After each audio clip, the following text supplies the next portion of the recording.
Um dos maiores líderes espirituais da nossa atualidade é daqui de Salvador e está à frente da Cidade da Luz. José Medrado, eu tenho o prazer de conversar hoje aqui no programa sobre tudo para saber como é que ele enxerga a profissão, a missão e como você desenvolve o seu trabalho no dia a dia. Você que tem múltiplas funções, está à frente do centro, a Cidade da Luz demanda muito, já está aposentado da sua função no TRT, mas está na rádio e tem uma vida muito pulsante. Mas eu quero saber do seu começo, como foi que Medrado descobriu-se espírita, como foi que o espiritismo surgiu na sua vida, Medrado? É um prazer estar recebendo você aqui na Cidade da Luz. É um prazer grande. Olha, Evaldo, foi desde pequeno. Minha família é muito católica, né? Meu pai era muito católico. Eu morava ali na Ladeira da Preguiça, né? Eu nasci e cresci ali, perto da Conceição da Praia, né? Da Igreja da Conceição da Praia. Meu pai fazia parte da Irmandade Nossa Senhora da Conceição da Praia, era carregador de andor, né? Eu tô vendo que ele botava assim aquela roupa, era magenta, um roxo. Então, com 7 anos, eu comecei a ver minha avó, a mãe dele, né? E comecei a dizer, meu pai era muito rígido, quando eu dizia, ele me repreendia, era aquela coisa assim, porque ele dizia que eu estava perturbando a mãe dele que estava descansando. E eu dizia, não, é ela que está me perturbando. E aí era aquela confusão, sabe? E o espiritismo, olha, eu estou com 62, faço 63. Agora, em fevereiro, eu estou falando de 50 e tantos anos passados, não é? Então, tudo era muito difícil de se compreender, não é? O espiritismo, eu não digo nem o espiritismo, mas a vivência mediúnica ainda era cheia de preconceitos, não é? Então, eu ficava sem saber o que estava acontecendo. No primeiro momento eu achava que era natural, aí depois dessas reprimendas de meu pai, ele até me batia por conta disso, que eu vi que não era natural. Então foi a partir daí que eu fiquei, poxa, então não é? Aí pessoas ligadas à família diziam que poderia ser um desequilíbrio mental. Aí eu comecei a vivenciar aquela angústia de eu tenho um problema sério.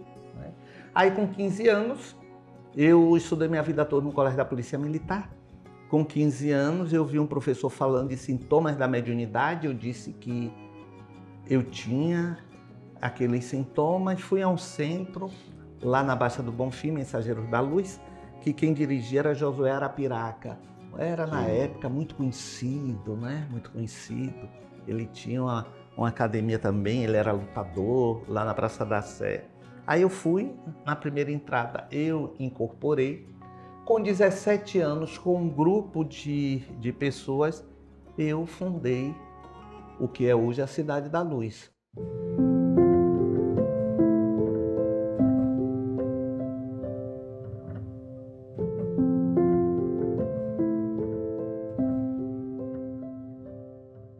Hoje, depois de tantos anos de vivência, de experiência e de ajuda, porque você vive uma vida de doação, de ajudar as outras pessoas, como você define a mediunidade? É um fardo, uma bênção, uma escolha? Olha, toda escolha que a gente faz na vida, Osvaldo, tem perdas. Todas, não é? Você não consegue conciliar caminhos que não se encontram, não é? Então, eu tive que fazer escolhas, não é? Eu tive que fazer escolha de ter uma vida mais direcionada ao ideal, às pessoas. E eu fui conduzindo a minha vida, inclusive uma vida acadêmica, muito em função disso, em função da pessoa. Eu sempre digo que eu gosto de gente, eu gosto de observar gente, eu gosto de estudar gente. E eu carregava comigo, Osvaldo, muito assim, uma espécie de compensação na minha infância. Eu passei uma infância muito difícil mesmo, quando eu digo difícil, de passar fome, literalmente. Né? Lavava carro com 10 anos de idade, quando tinha aquela festa da Conceição da Praia, para mim aquilo era uma maravilha, porque eu ganhava tanto dinheiro guardando o carro, lavando o carro, sabe? Aí ia ali na rampa do mercado para comprar frutas que a gente nunca comia. Tinha uma feira no Largo 2 de Julho, dia de sábado de manhã. Então eu e meus irmãos íamos para a gente pegar coisa debaixo das bancas. Alguns feirantes, vendo aquilo, pegavam e davam, outros enxotavam a gente. Aí foi aí que eu fui criando o ideal, sabe? Quando eu crescer, né? Toda criança, né? Pensa assim, quando eu crescer, desde assim, poxa, meu pai não me deixou comer chocolate, mas quando eu crescer e trabalhar, eu vou comprar todo o chocolate que eu quiser, né? Então, o meu ideal foi surgindo aí. Quando eu crescer e puder ajudar crianças a não passarem fome, eu vou fazer isso. Quando eu crescer, eu vou distribuir comida, né? Então eu fui gerando o ideal nesse processo. E é claro que esse processo é inconciliável com um outro tipo de vida. Você constituir uma família, né? De você se dedicar mais a Ajudar os outros, né? mas quando eu digo assim, se dedicar mais à vida, eu não gosto de usar essa palavra profana, mas assim, dedicar mais a essa vida diária, preponderante, tá entendendo? Mas você me pergunta, foi fardo? Há momentos muito pesados, não é? Porque você passa a ter outras necessidades de busca.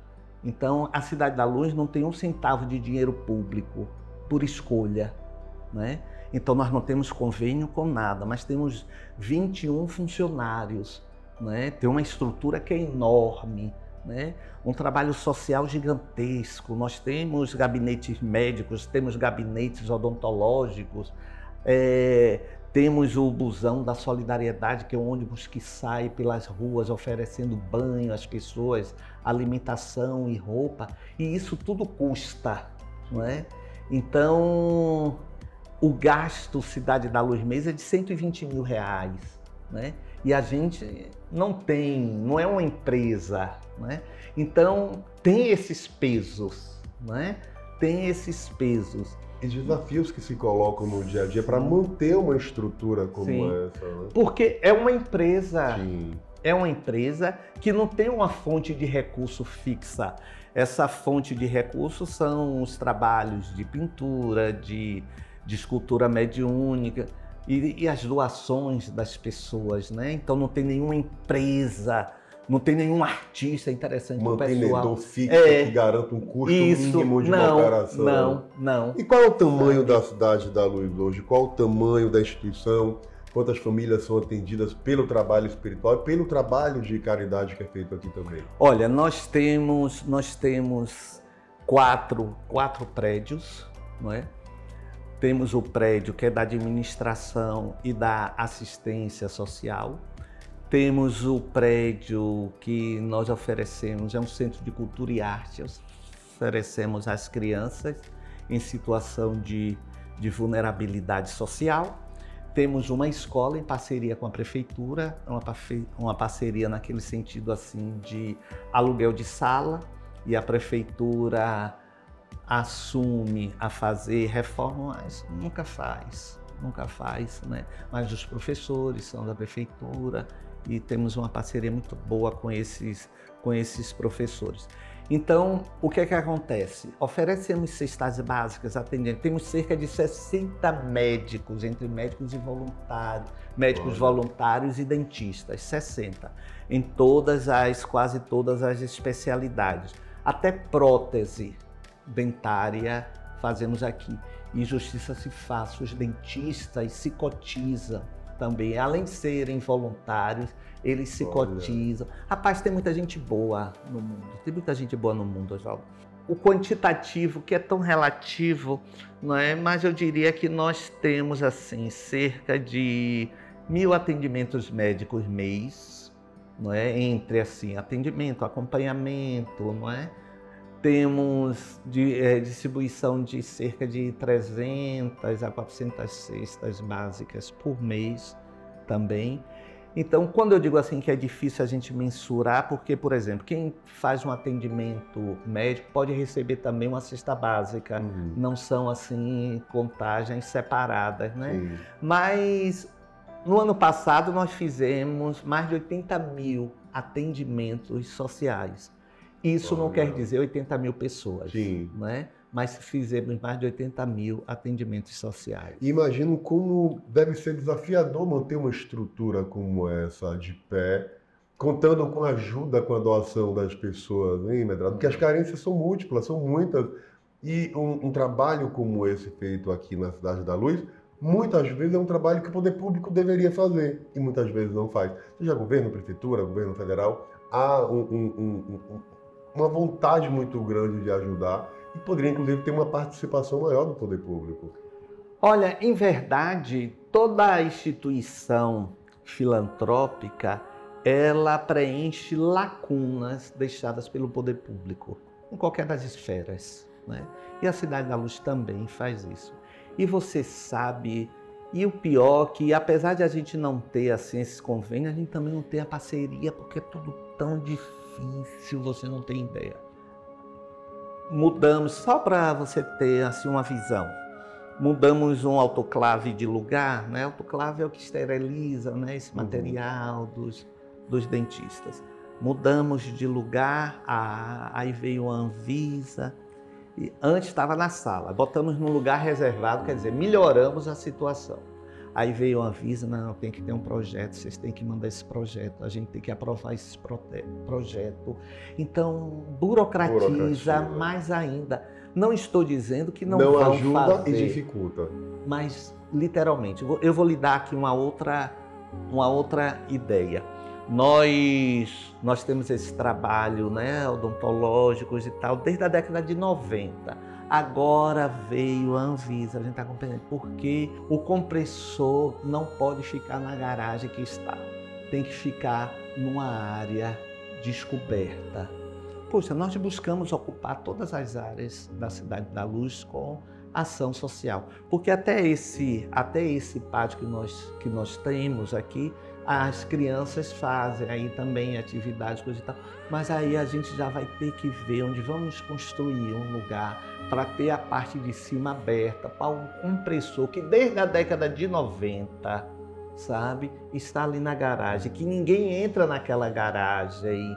Mas, então quer dizer, é uma luta, meu amigo. É uma luta terrena para viabilizar uma estrutura que faz um trabalho também a serviço do céu, da espiritualidade.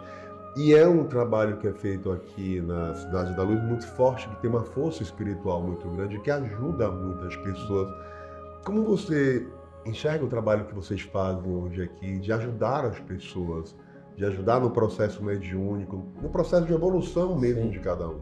Olha, muito interessante essa sua pergunta, porque eu vou lhe dizer por quê. Quando me perguntam isso, assim, qual é, Medrado, você se sente assim, nesse aspecto doutrinário, né? Porque eu sempre digo, nós temos o trabalho doutrinário e o trabalho social. O trabalho social, a gente não questiona nada do voluntário. Quando eu disse o seguinte, pode ser ateu, pode ser de qualquer religião. O trabalho doutrinário, não, a gente tem, né, o perfil da instituição. E eu sempre digo o seguinte, o trabalho doutrinário da Cidade da Luz é libertar consciências, não é? Não é incutir proselitismo religioso, não é transformar ninguém em espírita, não. Eu sou um ferrenho defensor, não é, do diálogo interreligioso, não é? E guardo essa vaidade também de ser pioneiro nisto. Dentro do próprio espiritismo eu fui e até hoje eu sou muito combatido, porque o aniversário da Cidade da Luz é um culto interreligioso com mãe de santo, com pastor, com padre, não é? Com bandista, não é? Então a gente sempre está voltando, não é? a essa forma de as pessoas respeitarem. Recentemente eu fiquei, rapaz, interessante o simbolismo, né? Aqui é Pituaçu, a Cidade da Luz é em Pituaçu.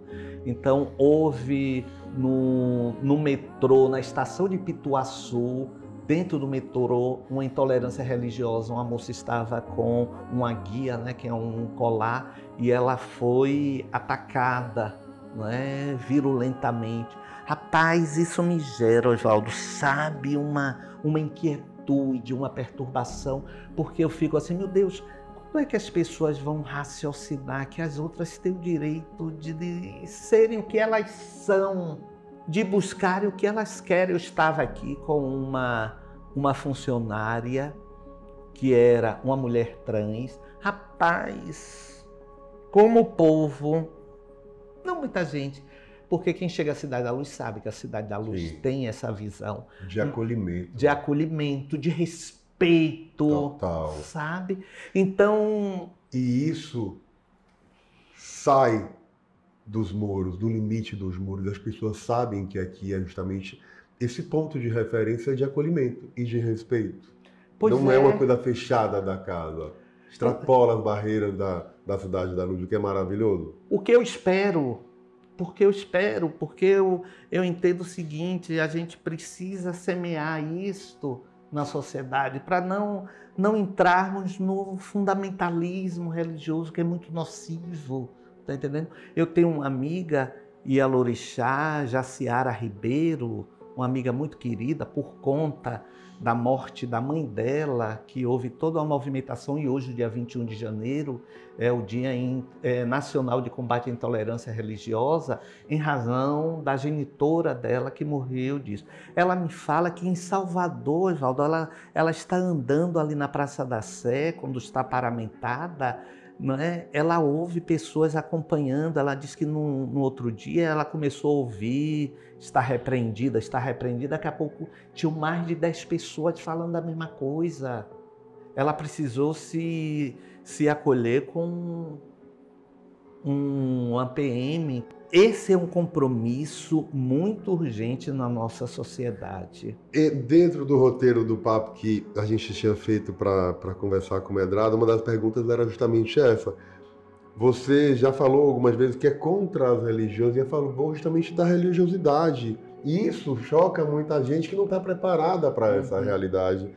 Para um líder religioso hoje, defender a fé em Deus e essa amplitude que tem o poder da fé é mais importante do que pregar uma religião pura e simples com a sua doutrina, os dogmas e as amarras que são feitas pelos homens?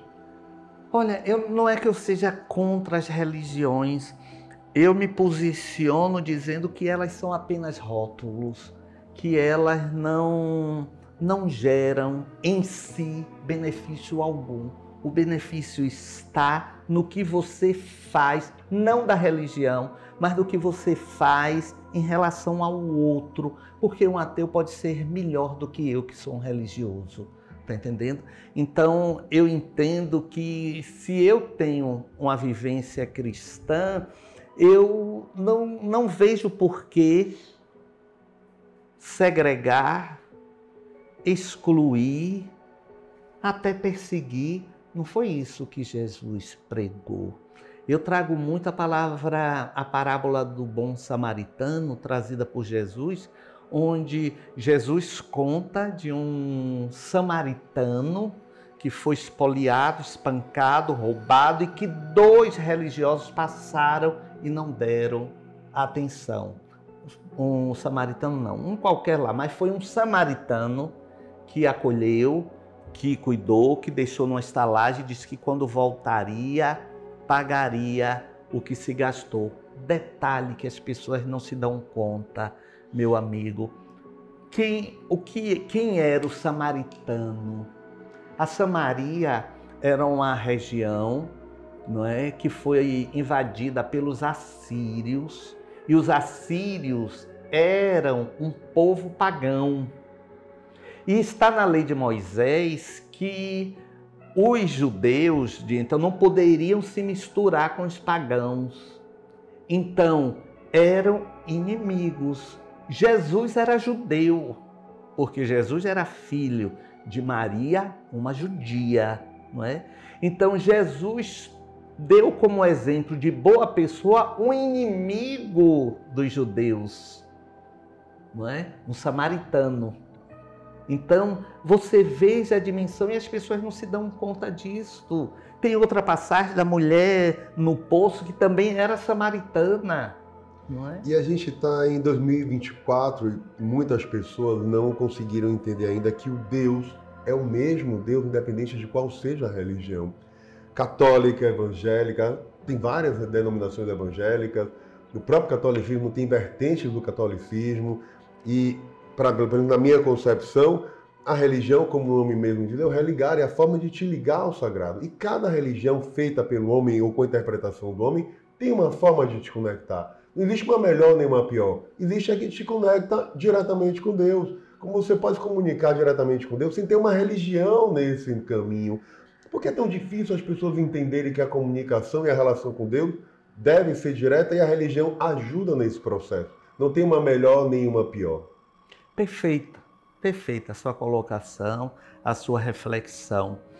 Eu digo o seguinte, eu digo que as religiões são respostas específicas para buscas específicas de pessoas diferentes.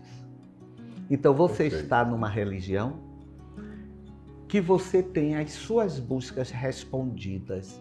Mas a sua religião não responde às minhas buscas específicas. Mas essa que eu estou responde às minhas buscas específicas. Perfeito. Então, você vai estar bem, eu também vou estar bem.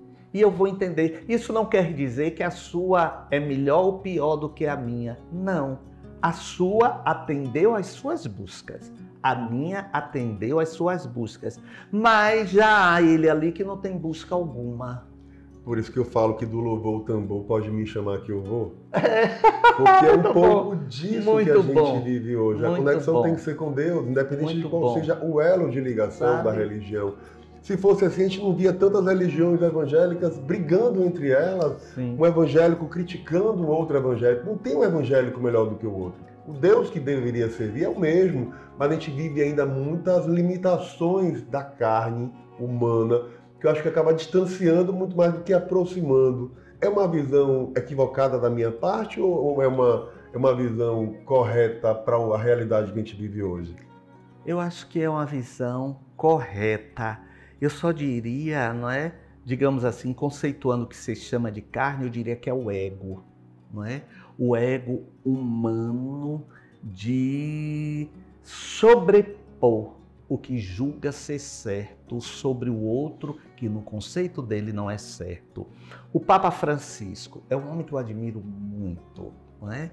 Então, ele está tendo uma resistência enorme de alas da Igreja Católica, até de muitos católicos. Agora, por quê? Porque ele está tomando atitudes cristãs. Isso é uma loucura, não é? Então, quando ele fala, não é, que os padres podem dar bênçãos a casais homossexuais, por exemplo, ele não está dizendo, você tem que, pode. Aí você questiona aqueles que dizem, que absurdo, que... Puxa, a classe de pessoas para se receber bênçãos, isso não é cristão. Deus não diferencia as pessoas por causa da opção sexual. Por exemplo, a orientação, seja ela qual for. Ou eu digo muito o seguinte, Oswaldo, eu falei assim, algo que as pessoas comentam, né, nas redes sociais, eu digo o seguinte, olha, quem quiser estar onde eu estou, no trabalho que eu faço, olha, calce as minhas sandálias e venha desde lá, não é? Então, você que sabe as sandálias que você carregou, não é? Calçou, você que sabe o caminho que você teve que trilhar para você chegar onde você chegou. Chegar onde chegou o quê? Não estou falando de poder, não estou falando de posição, eu estou falando de caminhada. De evolução. De evolução. Pessoa. Pois é. Está entendendo? Então, nós somos produtos disso. Olha o que eu lhe falei aqui há pouco, que o meu ideal desse trabalho social nasceu muito das minhas faltas quando criança, né? Então, quando eu crescer, as suas conquistas surgiram também das suas faltas. Todos nós Evoluímos com as provações. Com as provações, com as reflexões, com as quedas, com o levantar, com as traições, não é? Com os Com as auto-enganos. limitações que a gente coloca na gente mesmo, quando a gente Sabe? descobre que nós somos os nossos maiores obstáculos, eu acho que facilita muito, que a gente começa a olhar para a gente de uma outra forma, com mais generosidade, sem se cobrar tanto, mas ao mesmo tempo entendendo que a gente está aqui para evoluir, para nos tornarmos uma pessoa melhor a cada novo dia. E acho que esse é o maior desafio de todos nós. E isto, Oswaldo, você disse uma coisa aí que é muito importante. Isto me fará compreender melhor o outro.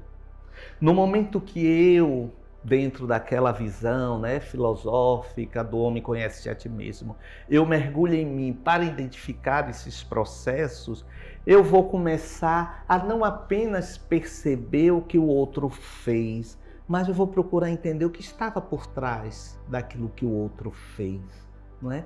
Aí nós nos tornamos mais compreensíveis e mais generosos, porque a gente vê que naquela situação poderíamos fazer até pior, não é? Então eu penso, como você bem colocou, muito bem, muito bem. O maior obstáculo da minha caminhada não é o outro, sou eu mesmo, com aquilo que eu internalizei, com aquilo que eu recalquei e aquilo que a gente vai ver que Freud chamou de projeção, porque é aquilo que eu tenho que vai ser projetado no outro como a minha sombra. Eu vou em verdade ver no outro aquilo que eu tenho em mim e preciso melhorar, porque você não vê que o outro é vaidoso excessivamente se você não tiver essa vaidade, porque você vai ter um referencial. O referencial está em você. Total. Não é? O referencial não está no outro. A gente falou sobre as várias denominações da religião evangélica, tem a católica, a gente tem a renovação carismática, mas no espiritismo a base continua sendo o kardecismo, a gente tem outras vertentes dentro do próprio espiritismo que diferenciam daquela base que surgiu com Allan Kardec. Olha, a princípio de forma alguma, né? Inclusive... A base continua o livro dos espíritos e os ensinamentos que Kardec deixou para a gente. Isso. Em verdade são 5 livros, né? Que o livro dos Espíritos foi o primeiro e gerador dos outros 4, que é o que nós chamamos Pentateuco kardeciano, não é? Mas é interessante o seguinte, a cada tempo as pessoas fazem uma espécie de modulação conceitual. Então se falava antes no alto e baixo espiritismo, no espiritismo de mesa branca, isso não existe. O espiritismo é um só, que é até o neologismo, criado por Allan Kardec, não é? Então, ele inventou a palavra, não é? Então, hoje, nessa polarização política que houve no Brasil, também chegou o movimento espírita, não é? Então, o movimento espírita estabeleceu os espíritas progressistas e os espíritas conservadores. O que eu acho válido e de fato existe, mas não assim como o espírita progressista é aquele que tem correlação partidária, não, porque eu penso que a própria doutrina em si é progressista. Sim. Não é? É libertária. Exatamente. Que nos liberta do que nos prende, dos nossos preconceitos e conceitos preconcebidos que nos impedem de olhar o outro de forma igual. E isso é progresso. Total. Porque eu saio de conceitos atávicos para fazer uma renovação, uma revisitação aos meus conceitos de sempre. E a partir daí eu vou reformular atitudes, eu vou reformular até relacionamentos. Então, isto é progresso. E nós não estamos aqui para progredirmos. Progresso não está associado, não é uma sinonímia de evolução, não é? Você concebe evoluir sem progredir? Não. Está entendendo? Então, houve esse embate e, infelizmente, alguns, né, tentaram partidarizar esse processo, o que é lamentável. Tem muitas pessoas que criticam o espiritismo por acharem que é muito mais uma ciência pautada pela racionalidade do que religião. Como conciliar essas teses que muitas vezes são confusas já que o espiritismo é muito mais sentir e viver e evoluir do que se basear em fatos? Você sabe o que é que acontece? É porque o espiritismo tem efetivamente um tríplice aspecto, né?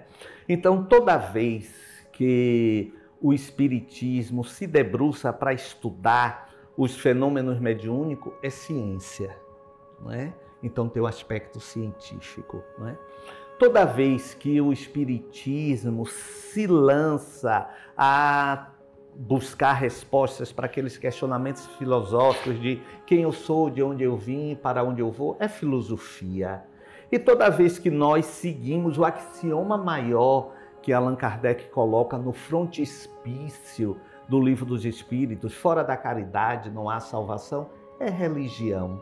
É religião. Você não vai conceber, porque muitos dizem, não é uma religião, não é? É ciência, filosofia e moral, não é?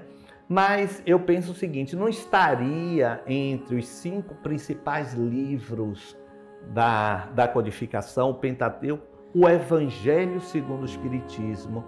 Então, por que ter um livro, o Evangelho, à luz do Espiritismo, se não é religião, não é? Então, eu penso o seguinte, tem esse tríplice aspecto e você vai, não é? O que está ali, o incipiente, o neófito no Espiritismo, vai escolher aquele que lhe diz mais.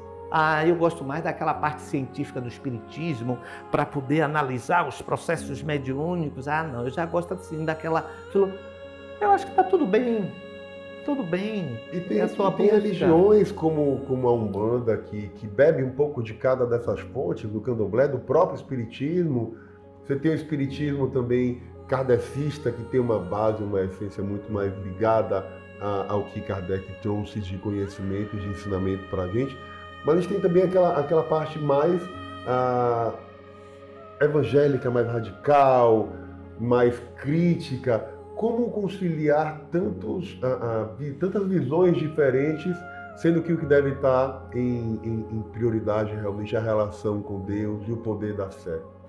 Olha, eu penso o seguinte, deixa eu fazer aqui um parênteses quando você falou Umbanda. A Umbanda é um exemplo clássico do preconceito espírita, porque a Umbanda surgiu de uma dissidência do espiritismo. A Umbanda não é como as pessoas dizem, que é uma religião de matriz africana. Não é.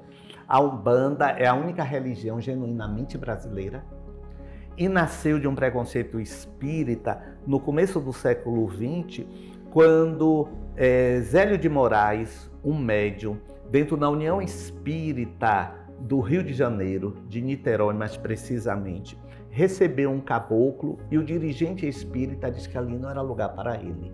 E esse espírito pediu a esse médium que, olha, vamos fundar uma religião onde esses espíritos e todos os outros vão poder se comunicar.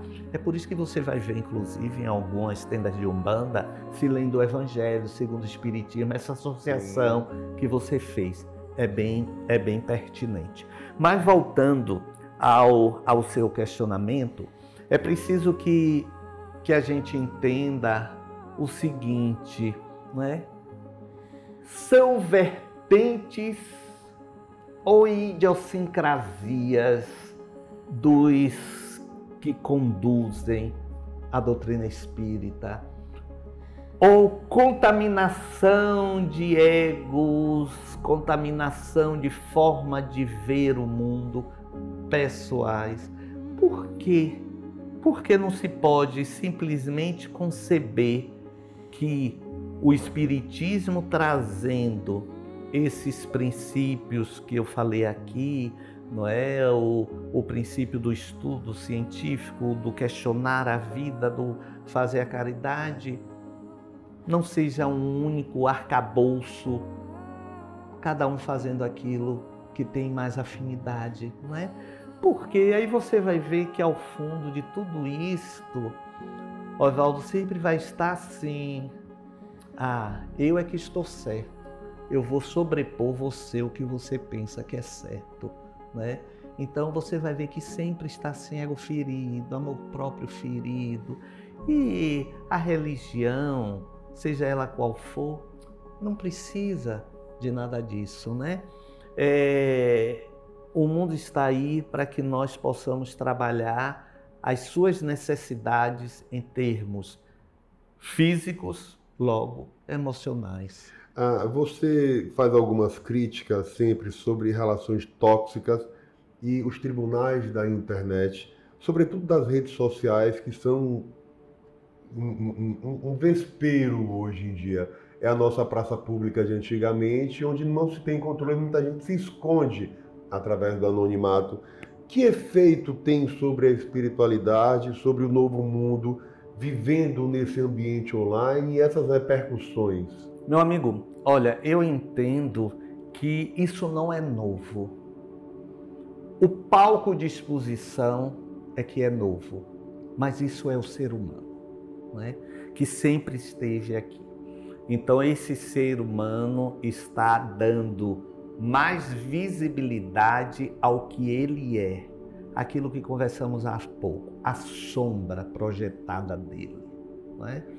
Então eu falo bastante isso mesmo, né? Essa questão da tribunal da internet, porque as pessoas atacam aquilo que elas têm e aquilo incomoda, né? Então toda vez que é aquilo que eu lhe falei, né? Não é ver o fato em si, mas o que pode estar por trás daquilo. Então, quando você percebe uma pessoa atacando outra por conta de forma do corpo, a gente viu recentemente, né, a Paulo Oliveira falando, quando você vê uma agressão homofóbica ou intolerância religiosa, coisa e tal, você vê que, em verdade, é a insegurança da pessoa naquilo que ela está atacando. E o pior de tudo é que, hoje em dia, esses julgamentos, essas condenações, esses cancelamentos acabam adoecendo as pessoas na vida real. Isto. Mas por que adoece? Porque as pessoas atingidas também não estão conscientes dos processos de recalques, de frustrações que elas guardam. Porque aquilo, o que você diz sobre mim, honestamente, não deveria me interessar a ponto daquilo me machucar, porque quem deve saber quem eu sou eu. É aquela história do calçar as sandálias. Então sou eu. Então, poxa, alguém vem e me desconstrói, ela está em verdade se desconstruindo. Tem uma passagem de Freud que é muito interessante. Eu vou aqui, não foram esses os nomes, mas para abrasileirar aqui o nosso processo, Freud dizia o seguinte: toda vez que João vem me falar de Pedro, em verdade, João está me falando muito mais dele do que de Pedro, não é? Total. Então, é exatamente isso. Está entendendo, Oswaldo? É exatamente isso. Então, precisamos entender que quando, nesse tribunal, alguém vem agredir, não é? Você, em verdade, não é o que está sendo agredido. É ele que está se agredindo e teve você como start. Fala muito mais sobre a outra pessoa, sobre ele do que sobre o agressor, do que quem está sendo agredido. E você vê que é por tudo, rapaz. E você vê que tem pessoas que estão se matando, literalmente, por conta dessas agressões, né? Por conta desse vilipêndio da moral, do comportamento dos outros. E a gente percebe muito hoje em dia a fragilidade do ser humano, muitas pessoas cometendo suicídio e a relação que isso tem através das próprias religiões. Há quem defenda, inclusive, que familiares de pessoas que provocaram a própria morte são mais acolhidas por uma religião do que a outra, pela Umbanda, pelo Espiritismo, do que pelo evangélico, do que pelo católico. Há muita gente que fala muita coisa sobre isso, mas qual a sua avaliação sobre a questão desse boom que a gente vive hoje de doenças psicológicas, psiquiátricas e que muitas vezes acabam resultando na retirada da própria vida por muitas pessoas? Olha, você vai ouvir muito religiosos dizendo assim, é a falta de Deus. Não acho isso. Porque isso significa que os ateus todos iriam se matar. Verdade.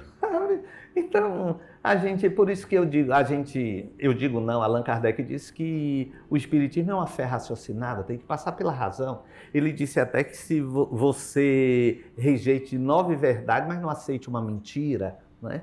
Então, em verdade, o que você vê é um adoecimento por falta desse mergulho do autoconhecimento que gera uma comparação sem sentido, não é?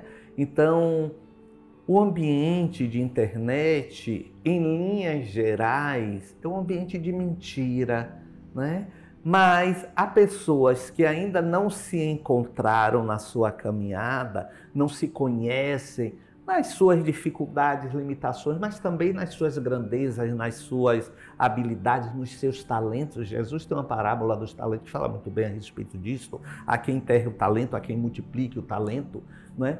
Então, essas pessoas não se dão conta que elas precisam fazer este mergulho para que o importante não seja a avalanche que vem e que a encontre vulnerável. E daí ela achar enganosamente que pode sair daquela avalanche por uma porta enganosa que é o suicídio.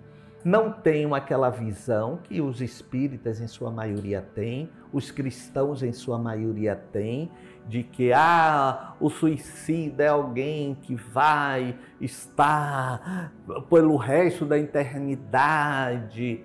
Não. Eu acho que cada caso é um caso.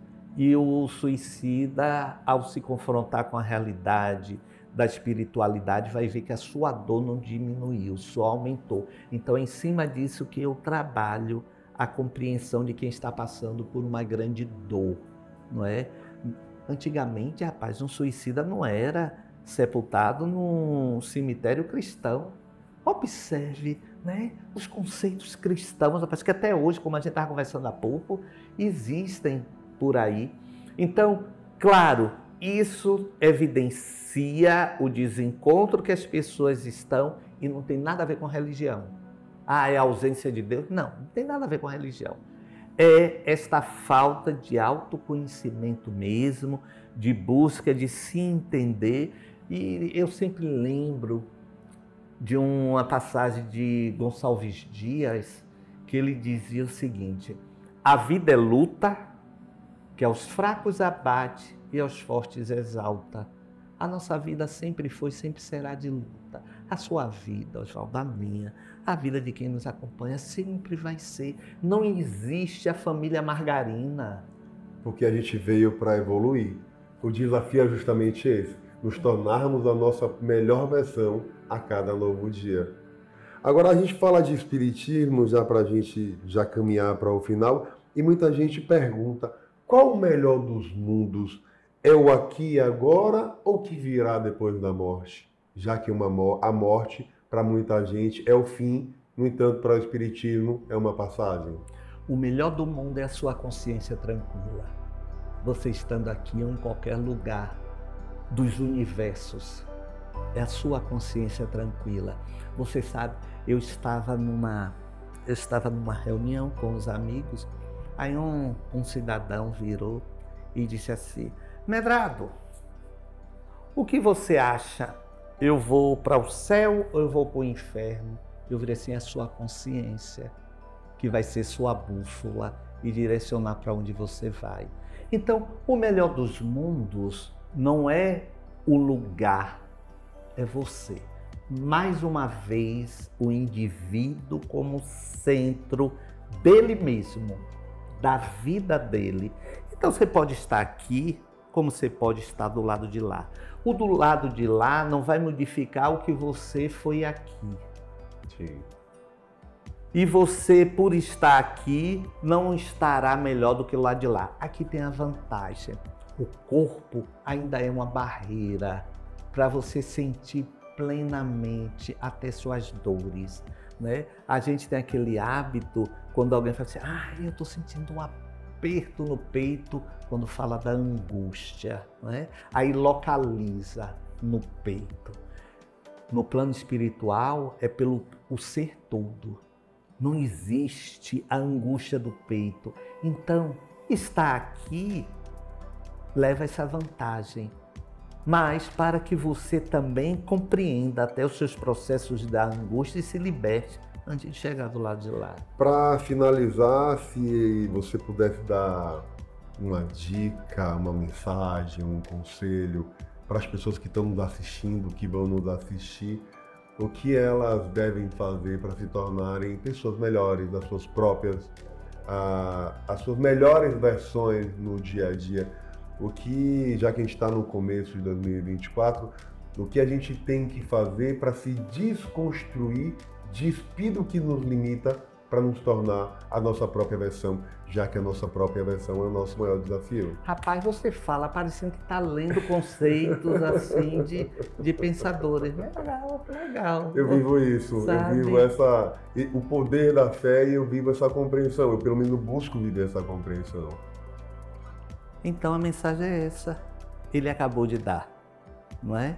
Então, viva o desafio de se descobrir, consertando o que você julga equivocado e reforçando o que você julga positivo. Em outras palavras, não é? Veja no outro a humanidade que tem em você, porque ele vai ter as mesmas dificuldades que você está tendo. Por isso que vai merecer também a sua compreensão e o seu respeito. Querido, Maravilhoso. foi um prazer. Obrigado foi um demais. prazer. Privilégio Rapaz, meu. Para a gente do portal Muita Informação, levar um pouco da sua vivência, do seu conhecimento você e dessa sabe, sua máxima, para nos ajudar e nos orientar. Você sabe, quando o pessoal me disse, né, que seria você, eu virei assim, você veja quando, falei com o Renato, você veja quando eu posso, porque eu vou querer atender, porque teve um momento que eu sofri uma intolerância, porque para mim a leitura foi de intolerância religiosa, e eu senti o seu acolhimento. Total. Viu? E era de verdade. Eu sei disso. Obrigado. Obrigado a você. Tchau. Obrigado.